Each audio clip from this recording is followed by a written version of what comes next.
इस समय हम उत्तर प्रदेश के मैनपुरी में है। मैनपुरी में लोकसभा उपचुनाव चल रहा है, जहां पर इस समय हम क्रिश्चियन मैदान में मौजूद हैं, जहां योगी आदित्यनाथ जी रैली कर रहे हैं और यहाँ भारी मात्रा में भीड़ आई हुई है। और हम आप तस्वीरों के माध्यम से देख सकते हैं, लगभग 1 लाख की संख्या में यहाँ पर लोग उपस्थित हैं। कई महिलाएं हैं और कई पुरुष हैं। हम इन लोगों से भी बात करने की कोशिश करेंगे कि किन मुद्दों पर ये लोग वोट देने का इस बार कोशिश करेंगे और किन मुद्दों पर वोट देंगे। सेंपई परिवार को, हमारे परिवार में मर्डर हुए हैं जी, ये साथ रहे परिवार हमारा जी। इन्होंने हमारे साथ 2017 में धोखा दिया, 2022 में हमें अकेला छोड़ के चले गए। आज भारतीय जनता पार्टी हमें सहयोग करने का काम किया, माननीय योगी जी ने सम्मान देने का काम किया है, तो इन्हें उत्तर प्रदेश के मुख्यमंत्री से लेकर कई दिग्गज नेता, कई भाजपाई इस चुनाव में एड़ी चोटी का जोर लगाए हुए हैं, क्योंकि इस समय पूरे देश की निगाहें उत्तर प्रदेश के मैनपुरी के उपचुनाव पर है। हम यहाँ के कुछ लोगों से भी बात करने की कोशिश करेंगे, क्योंकि यहाँ चुनावी रैली है और यहाँ सुदूर से मैनपुरी जो लोकसभा क्षेत्र है, इसके कोने कोने से दूर दूर से लोग आए हुए हैं इस रैली में, भाजपा की रैली में। और हम उन लोगों से जानने का प्रयास करेंगे कि उनके आने का यहाँ क्या मकसद है और वो इस बार किन मुद्दों पर वोट देने की कोशिश करेंगे। हम कुछ दादा, क्या नाम है आपका? दिनेश सिंह। ये बताइए कहाँ से आए हैं आप? कैलाश थाने से। अच्छा, ये बताइए यहाँ आने का आपका क्या मकसद है? इस बार किन मुद्दों पर आप वोट देना चाहेंगे? भाजपा को देंगे। जैसे एक तरफ भाजपा जो है, आप मैनपुरी के ही निवासी है, भाजपा जो है सपा पर प्रहार करती है कि सपा क्षेत्र, सपा के राज्य में बहुत ज्यादा गुंडागर्दी रही, माफिया गर्दी रही, लोग हावी रहे, लूटपाट रही। क्या ये उनके जो आरोप है वो सही है? वो सही है। हाँ, देखिए ये दादा बता रहे हैं कि बिल्कुल सही है। एक और हम दादा से बात करने की कोशिश। दादा, क्या नाम है आपका? कैलाश सिंह। कैलाश भाई साहब हैं, इनकी उम्र लगभग 70 से 75 साल होगी। ये बता कितना है दादा? 80 साल की उम्र है। देश के वरिष्ठ नागरिक है श्रीमान जी, और इन्होंने कई चुनाव देखे होंगे, कई चुनाव इनके सामने से निकले होंगे, और ये बताएंगे इस बार के चुनाव में क्या खास है दादा?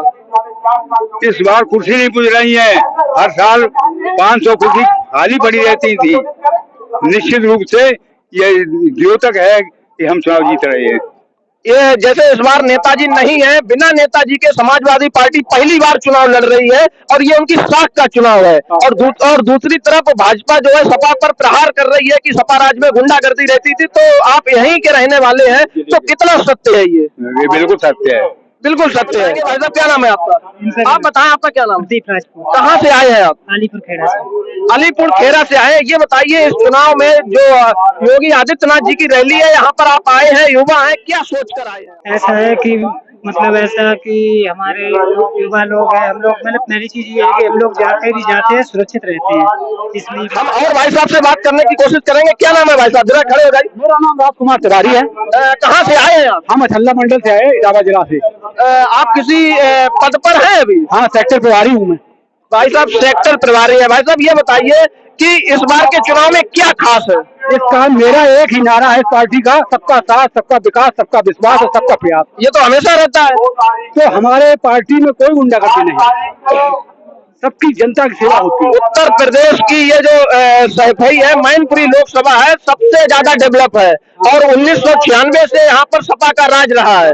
सपा ने ही शासन किया है और सपा सरकार में ही ये बहुत ज्यादा डेवलप हुआ है। तो इस पर आप क्या कहेंगे? हम इस पर यही कहेंगे कि यहाँ पर प्लाटों को कब्जा होता था सपा को गुंडों के द्वारा, ठीक है, और हमारी सरकार में युवराज सिंह साहब बन गए तो हमारे गरीबों का स्वतंत्र राज हो जाएगा। कई आरोप लगा रहे हैं कि आप बैलगाड़ी के नीचे लटकने वाले वो हैं, इस तरीके से, इसमें क्या कहेंगे आप? देखिए, रघुराज सिंह साग किसान का बेटा है जी।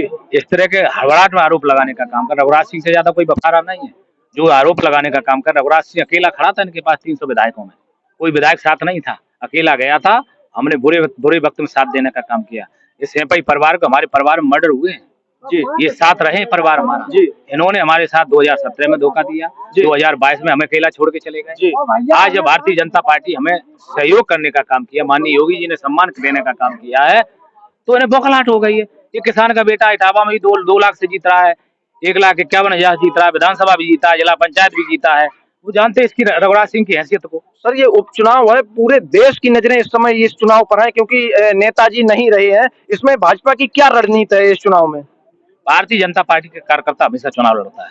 भारतीय जनता पार्टी कार्यकर्ता बहुत मजबूत कार्यकर्ता है। आज ये लोग इस वजह से बौखला गए कि हम कैप्चर नहीं कर पाएंगे। फर्जी वोट लोग आज स्वतंत्र वोट डालने, सब जनता वोट डालने का काम कर रही।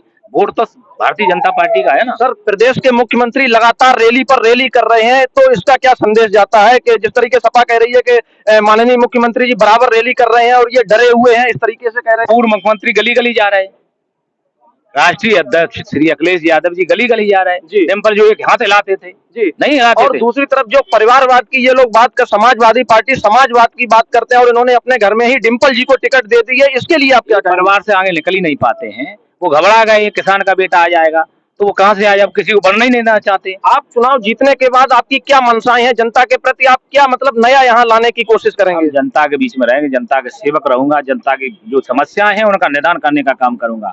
हम जानते किसान के बेटे जनता को क्या समस्याएं, आदरणीय प्रधानमंत्री जी से, आदरणीय मुख्यमंत्री से निवेदन करके लिए मैनपुरी के विकास के लिए पूरा प्रयास करने का काम करूंगा।